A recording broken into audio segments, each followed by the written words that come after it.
Welcome to the Sales Podcast, session 86, where we listen to the token saleswomen.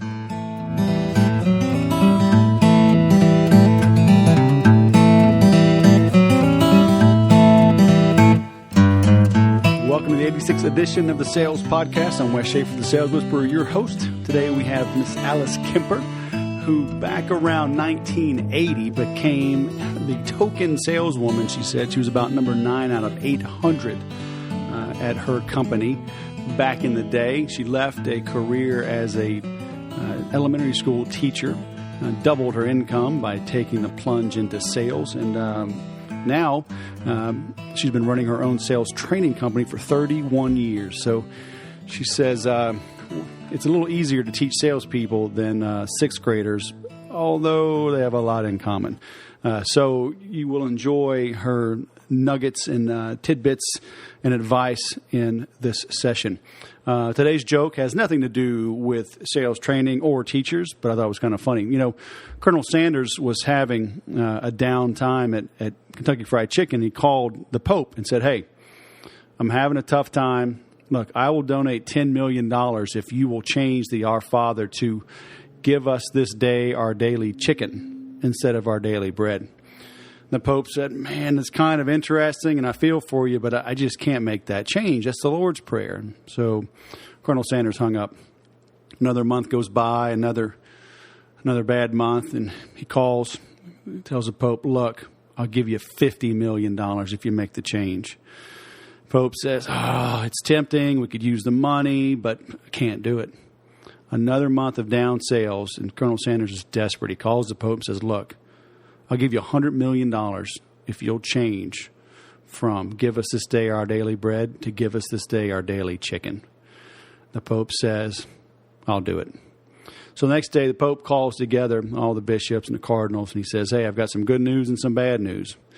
The good news is that Kentucky Fried Chicken is going to donate $100 million to the Vatican." And they all are happy, and they say, "Well, what's the bad news?" And the Pope says, "Well, we're going to lose the Wonder Bread account." And that's how our daily bread came to be. I hope I do not get struck down. It's getting kind of cloudy right now. Okay, if this podcast ends abruptly, you will know I've been zapped down. Just a little humor for you, so go easy there. So let's slide right in to the Sales Podcast Creed, which is: today is my day. I work diligently towards my goals, which are bigger than me. I bite off more than I can chew, because only then will I truly know my current limits, and surpassing them becomes my new goal for today. Through education, accountability partners, and bold, decisive action, today will be better than yesterday, and tomorrow will be better yet. I'm ready to produce. Now, here's our guest, Alice Kemper. Alice Kemper, all the way from Florida, owner of 30minutesalesmeetings.com and salestrainingconsultants.com, fellow Infusionsoft user. Welcome to the Sales Podcast. How are you? I'm great. Thanks, Wes. I don't know if you remember, but we met 5 years ago in an InfusionCon conference. Yep, right there in Scottsdale, one of those little resorts. That was my first time to sponsor or get a booth. Wasn't even a booth back then. They were just tables. Right. Oh, how times change. Now they're at the Phoenix Convention Center. It's insane. I know. Yeah, it's grown. But, I'm glad that we've stayed in touch over the last 5 years and following each other's journey. And and with these podcasts, I realized, you were really well ahead of the curve when you launched your podcast programming, and I'm honored to be here today. Well, thanks for coming. You know what? I've told the story before, but I started a podcast. Actually, it was called Southern Social Media with a friend of mine, another Infusionsoft guy, a couple of rednecks talking about social media back in 2009, and we stopped doing it. So I fired this up again. Man, if I'd have done it for 5 years straight, I might have my own TV and radio show and station and maybe even a casino next to Steve Wynn. But oh well. we live and learn. But for those that don't know you, would you mind taking a minute or two and let us know a little bit more about you and how you got started? Well, how I got started, as you mentioned, with Sales Training Consultants was the first business. It's 31 years old now, so I'm kind of dating myself.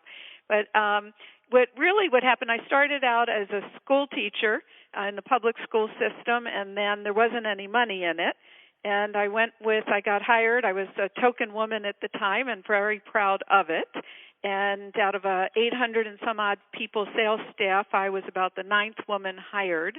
And I, doubled my income the very first day that I started working with them, and saw that there was a tremendous opportunity to make enough money to buy, live, and save in the sales profession. And I became a student of it. And I went from sales into sales management, and even wearing a lot of different hats, did a lot of corporate sales training and management leadership. So I got my background with American greeting cards and Hard Hanks Communications before I was getting enough phone calls from enough people saying, can you help me with my sales team? And I kind of like a little bell went off in my head and said, okay, I can do this. And that's how I really launched into sales training consultants. Very cool. So did you think kind of like you had something to prove, and that's what made you really become a student of selling? Is that what helped drive you? Well, really, being a school teacher, it's all about studying and learning and getting better. So I just think, just having that mindset, I went into sales. They trusted me. They put me through a 2-week new hire training program, and then basically you were out there on your own. So I really, something to prove. Yeah, I mean, I knew I was a token, but it wasn't proving to them. It's like I realized that if I wasn't going to teach and I needed to be in a sales career, and that I had to be good at it. And I just know from teaching that you don't wing it. So I studied, what they gave me and the training they put me through, and then just read as much as I could and practiced. To continue to making sales. So who were you reading back then? So, I mean, if you started your firm 31 years ago, I mean, how long were you in sales? 4 or 5 years before that? I was in sales and sales management more years than that. Probably about, so I sold sales and sales management about 6 to 8 years probably before I started my firm. So who was I reading back then? You're really pressing me. On the sales side, really, it's interesting. I remember one thing. Success magazine was out back then, and that was a place that you went. And really, the people that were out, the book, the program I went through at that time was Professional Selling Skills, and then the books outside of that, I have to say, at the time, Zig Ziglar and Dale Carnegie, they were still probably the big books then, and still into this day. And then so that's what I remember. So are those I've had people with extensive careers, and rather than ask what has changed, I like to know, like, what has stayed the same? Like, what are some timeless principles you've seen that have served you these almost 40 years, right, of being in sales and training? I mean, what are some things people that are absolute musts that salespeople have to get right? Okay, prepare. That's number one. Prepare before the call, and that's what I find is what the most often is the most overlooked action that a salesperson takes. And I don't care if you are brand new to selling or you've been selling for 45 years like I have. I do not, to this day, still do not pick up the phone or do not walk into a sales call without having thoroughly prepared. Just starting from what is the objective of this conversation. Here's how I do it. I say, what's the objective of the conversation? Then I say, how will I know I succeeded? So I'm really clear, because you can say, I want to get a sale. But no, how will I know I succeeded? That they would have bought X, Y, and Z, or they signed on the dotted line, or, maybe that, it's just to determine that if it's a fit for us, then my end result, how I know it's succeeded, is that they have shared 1 to 3 explicit needs and verbalize that they want to do something about it. And then from there, I make a list of what do I know already, what do I need to know, and then I get into so how am I going to launch this conversation? What words are going to come out of my mouth after hello? And then what questions am I going to ask? And a thorough preparation like that. And like I said, I don't care if you've been selling 45 years and I have salespeople say, oh, I know what to do. I know what their needs are. Every situation is unique. And if you prepare, you're going to have better conversations. You're going to be more efficient and more effective, because what's changed today, I know you wanted to know what hasn't changed, but what's changed is they don't have time. There's no martini lunches anymore, 3 martini lunches. And that depresses me.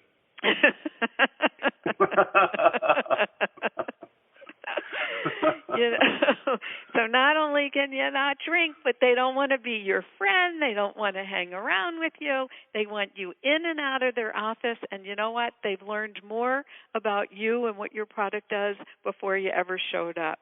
So those are all the other that's one thing that is constant is the thorough preparation, because they're going to chew you up and spit you out if you are not prepared. So that's my biggest thing. Other than hiring you and buying all of your products and programs, which they should do, what else? How can people learn to prepare? Can you give us some examples? Because I get into this all the time, and I love how you said, what do you say after hello? I love it, because I get down to the nitty gritty. Right. Because so many people have these big things, right? Have your big goal, like your Miller Hyman, your pink sheet and your blue sheet and all this big stuff. But it's like, literally, how do you greet the person? Because it matters. Right. And and it's a funny thing is, if you look at sales training and even when you go through seminars, they generally, they might say qualify in the pre-qualifying and finding out, do they have money or are they the right person? But majority of sales training, I find when I research it and look, and even books that I read, they start with asking the questions. And it really starts with how do you launch it. So you were saying, so how do you prepare? We have a quick prep tool. We have a prep, and you can design one on your own. They don't have to use ours. It would be nice, but they don't have to. But what I'm saying is that it's not preparing in your head. It's really sitting down and writing it all out. And saying it out loud. It's like even the launch, what are you going to say? Hello, hi, again, thanks for the appointment. And then you sit down, that's not enough. You've got to tie in what's the purpose of the appointment. Thanks again for seeing me. Vice President of Sales, it's important that you meet sales quotas consistently, and thanks for the opportunity to see if I'm an avenue to help you do that. So you've said your benefit statement, but if I haven't written that out and practiced it, it's not going to roll off my tongue properly. And that's, I'm guessing that's how your 30-minute sales manager, right, came into be, because, the things that, 30minutessalesmeetings.com, right. Because people, I know, coming from sales, I hated role playing. But it was typically because I didn't have a very good sales manager, and the things they were wanting us to role play were just cheesy. They didn't apply. They were taken out of context. They felt forced. So is that what kind of led you into creating this subset of your training? Well, that's partially, and so what happened is with sales training consultants, that's what I call like the brick and mortar business, where we go on site and do a 2 to 3 day or 1 day, depending on the situation, work with the sales team. And then one thing, if we do role plays, what we do differently is that they are customized. They are even given to us by the participants so that they're as real situations as can be, but we also do not ever have salespeople come to the front of the room and do it in front of everybody. You do it in just we do it in triads, where we do 3 rotations. You're a buyer, you're a seller, and you're an observer. So you get through 3 scenarios, and so it's it's not the have to have anxiety attacks on it. And that each person has brought a sales challenge that they need to work on, and then we just ask them to put that to work on their challenge in the context of the 5 steps of our sales process. But anyway, I'm digressing a little. So what happened though is primarily we'll come in, and also the other thing is not only are we just there with their sales team 1 to 3 days, we only work with companies who are willing to commit to working with us for a minimum of 3 months, consecutive months. So we'll come on site and work with the sales team, and then what we do from that point is generally we do weekly 90-minute teleconference or interactive, still on the phone and in a web format, reinforcers. Because like being a teacher, you come in and you teach a concept. Well, you don't go from hearing it to implementation, in 24 hours. It takes process. It takes massaging it. It takes working through it. So we get to do that over a period of 3 months, and that's how we can guarantee that 5 to 35% increase.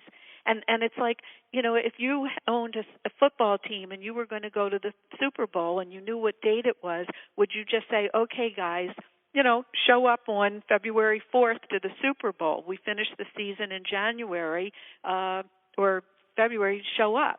The answer would be no. You'd have ongoing training.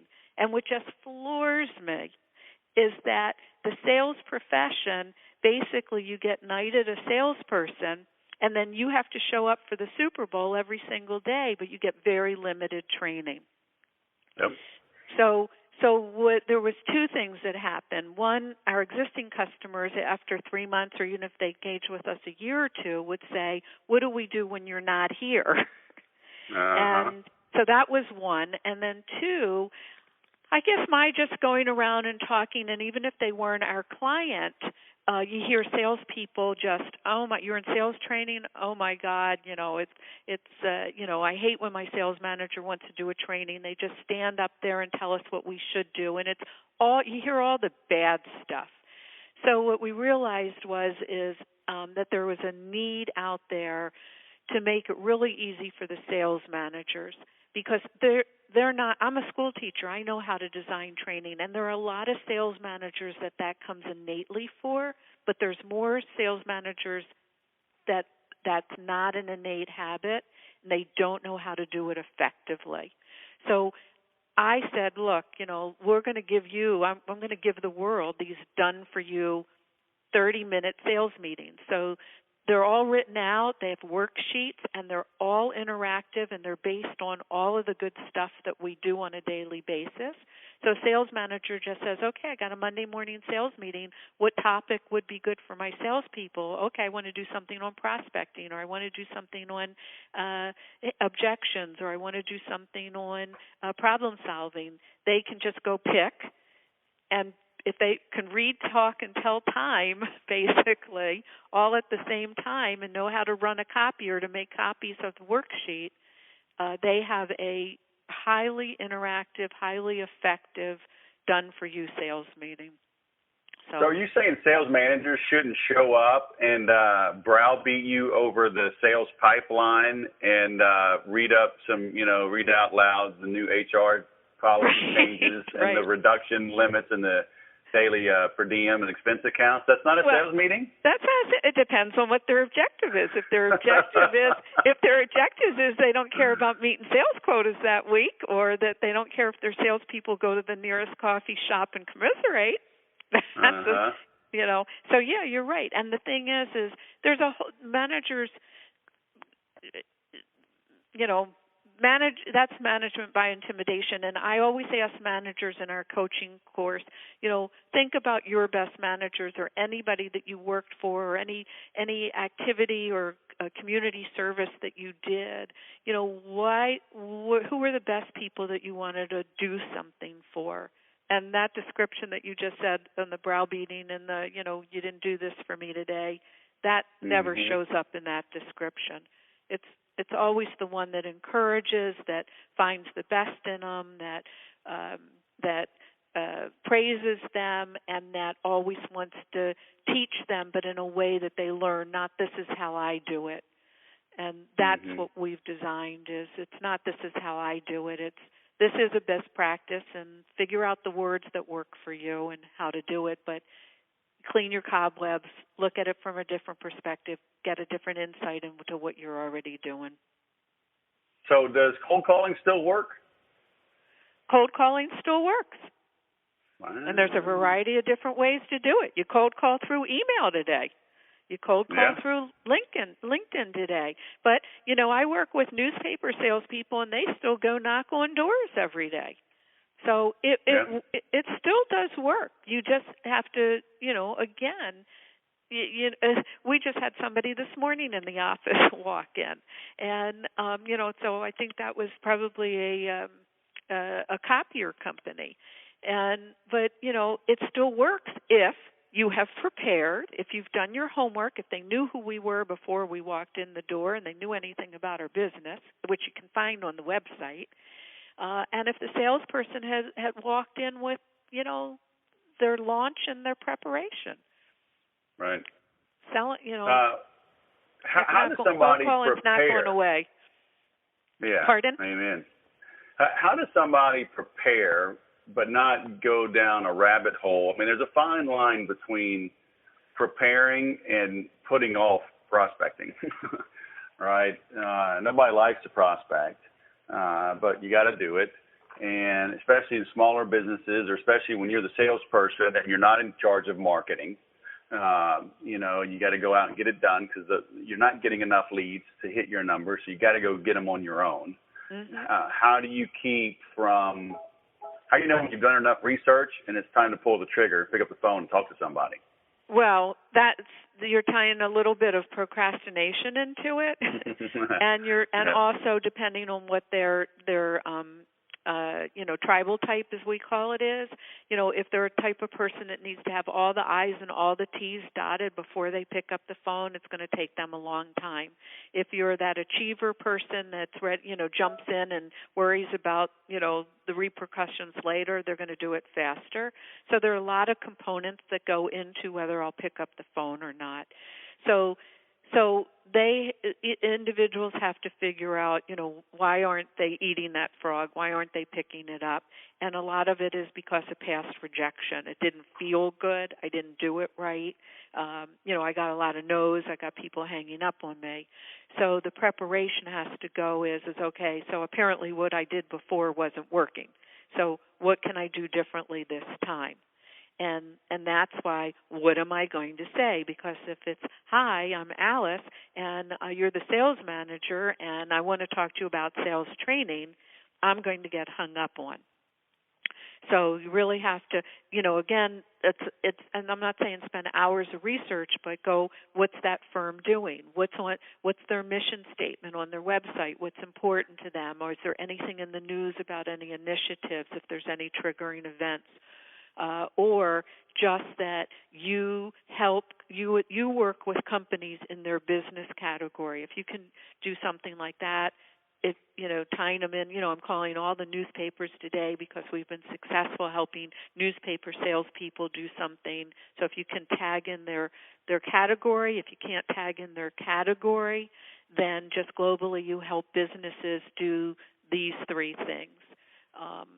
And and basically it's just saying, how important is, so if I were, another way for me to do it is we help companies meet sales quotas consistently, eliminate discounting, and improve their close ratios. So, Mr. Sales Manager, how important are those aspects to you and your business? So I'm going to get hung up on a whole lot less than I'd like to talk to you about sales training.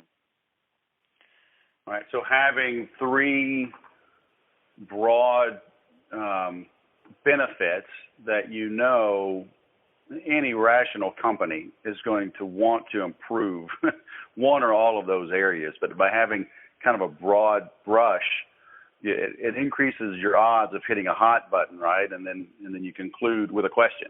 Right. That makes them engage their brain.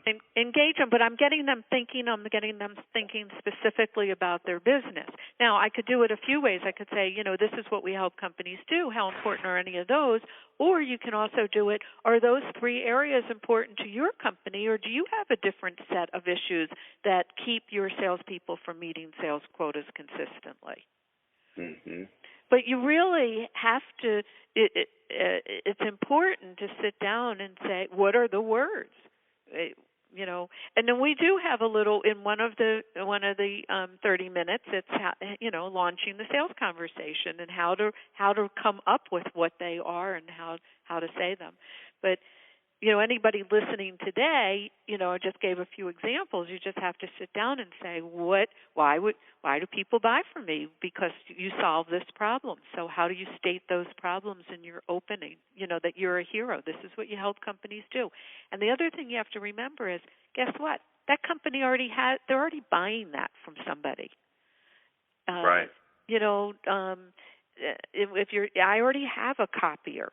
I already have a financial planner. I already have a lawyer. So they're already, a manufacturing company is already buying their waste management from someone. So so today, what we're trying to do is give all these companies a reason why they should listen to us, and we don't know if they're satisfied or dissatisfied with the company that they have. And I do caution everyone not to just go in. We can save you money. I am not changing my lawyer because somebody, or my financial planner, I've been with them a long time. And just because somebody's got a different financial commission plan or the lawyer's less dollars an hour or something, that my time to bring them up to speed is greater than it would cost me to get $50 less an hour on my lawyer. Right. So you're not going to win every time, but you have to remember they're already buying this from somebody, so there has to be some compelling reason that they'd want to even listen to you, to explore you as an option. What is your take on the hard close? I've been debating this online with Grant Cardone and his people. He's a very gregarious, outgoing, come on, baby, get it done. You need this. It's working for him, right? He's got some ardent followers, and that has never been my style. But is there a place for it? I mean, what's your take on that? Well, it's never been my style, and it's never been since anything that any courses. Look, I was through PSS, which is Professional Selling Skills, which is still around today. I'm SPIN certified. I facilitated SPIN, Integrity Selling, Genuine Sales. Listen to the names. I don't find a place for it But I don't know what his business categories are that he sells to, and maybe it does. The interesting thing when you said, what do I see about the hard close? I think the close is the easiest part of the sales conversation. It's the easiest. It's one that people sweat over. But here's what we have found.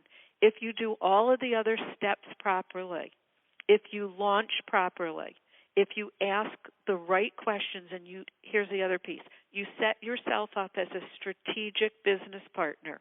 People today, they do not need another vendor. So back to what I was saying is they already have a vendor. Why would they go with me?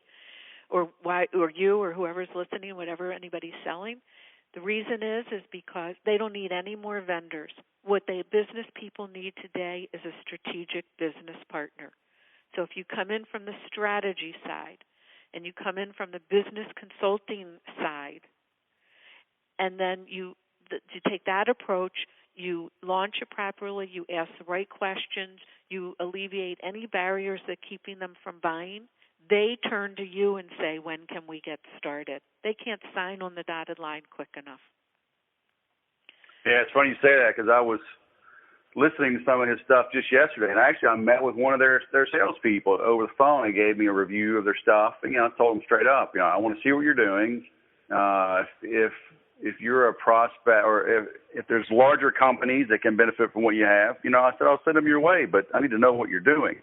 And one of the things he said that I wrote down was that they teach to spend more time on the close because they say that's where all their time's going to be spent. And I was kind of shocked.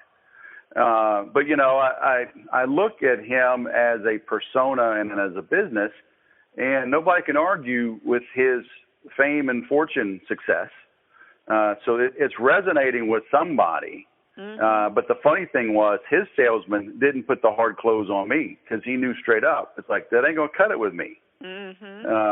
So I don't know. I don't know if it's hype and he just getting people hot and bothered, and just to plug in. And, if he can get people motivated, at least pick up the phone and put themselves in a situation to actually make a sale, then I'm all for it because I just see so many people they defeat themselves by never trying. So, right. So kudos for that. But yeah, I don't like the hard close. Right. And there's one organization out there, I'm not going to name, that has a different than his, that has a hard close in there, or has a hard close and a little bit the way they ask the questions, a little manipulative style. And when the people come to us, or if they either come to us after they've used that one and they say that they like our approach better because their salespeople couldn't, it didn't sit well with them. It was, it was against their consciousness type of thing. And and or if they're comparing us alongside of them, when they do select us, I say, how come you selected us? You looked at 3 companies. And the answer always is that yours is,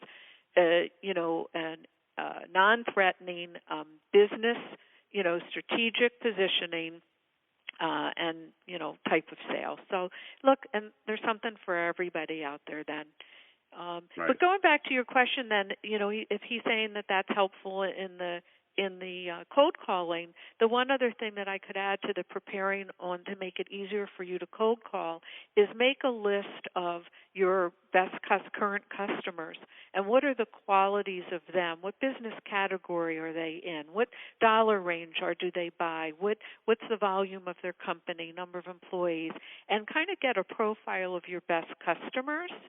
And then that makes sense. So then when you're going out to LinkedIn or you're going out wherever you're going to go find your best customer, the world isn't your oyster, and that makes it harder, that you've narrowed down to who might be the primary customer for me. And this is why we've worked well for them. So anything you can do in your own mindset to that it says, oh, I've been successful with this kind of company, so it's no big deal for me to call this strange company. All that works in your favor. Right. Yeah. Very cool. Well, that, I think, is a great place to end.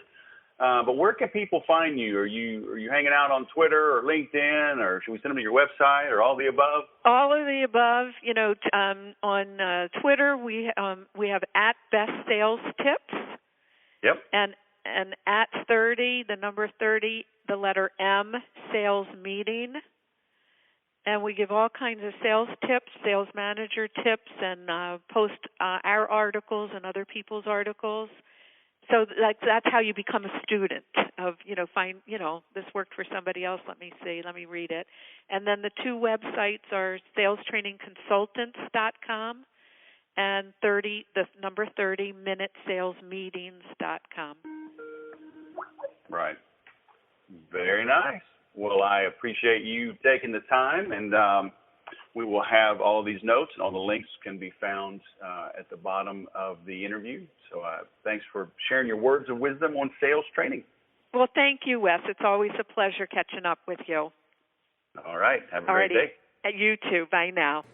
As you can tell, we had a little technical difficulty there. We had to use a conference line for the call. The quality is not as good as doing this over the internet, but the content is still as good. You know, she talked about preparation is the key to sales success. And I remember as a young salesperson, I was not always very well prepared. A lot of shooting from the hip, just show up, people like me, I'll wing it, I'm good on my feet. But, you know, when I started creating a process, that's when things really took off for me. So what are you doing now to create your processes? You know, as Alice said, it's the most overlooked action salespeople mess up on. You know, you're literally betting your paycheck on how you're going to respond, what are you going to say, what questions will you ask when somebody picks up the phone or you show up to a networking event or even a sales call. You know, you've got to practice these things. You've got to really hone in and tighten up your offering, your presentation, your engagement. You know, there's no more 3 martini lunches, like she said. You've got to be quick and concise to capture the attention of the prospect. And, you know, decision makers now are more time crunched than ever, and they want help. Okay, but they want help from an expert. They want help from somebody that knows what they're doing. They want you to bring options and recommended courses of action, not to lay out this smorgasbord and ask them to pick. Okay, guide them to the best solution for their situation right then. Okay, but that does not come naturally. You know, Alice has been doing this for 31 years. I've been in sales now 20 years, full-time for 17, teaching and training for 8. It takes some work, takes some effort, okay? And it doesn't happen overnight. So get into a program, get with somebody that you like and trust, commit to reinforcement training, repetition, repetitive processes, encounters, ways that you can work with somebody else to improve, to tighten up your performance. I mean, literally, get yourself a sales coach. Get yourself a business coach, okay? Check out what Alice is doing. Look at her Sharpens product, her sales training consultants. She's got a lot of good stuff, okay? 30minutesalesmeetings.com. Great tools to help you grow your business, all right? If you need some things from me, please check out marketlikeaman.com. I am rolling this out right now, actually putting the finishing touches on it. And this will be an ongoing program where we will help you grow. And if you don't like the name, well, get over it. And I'll explain why I have that name if you go visit that site. So, again, thanks for watching or listening. I wish you were watching. Actually, I don't wish you were watching. I'm sitting here in a T-shirt. Just got out of the pool doing my 3,000 meters of swimming as I prepare for the Frogman Swim in Tampa Bay. You know what? That reminds me, you can donate at bit.ly/frogmanswim. So please go do that. First, go donate, bit.ly/frogmanswim, and then go to marketlikeaman.com and sign up. But as always, please do share this, and I appreciate you for listening, and remember to sell different.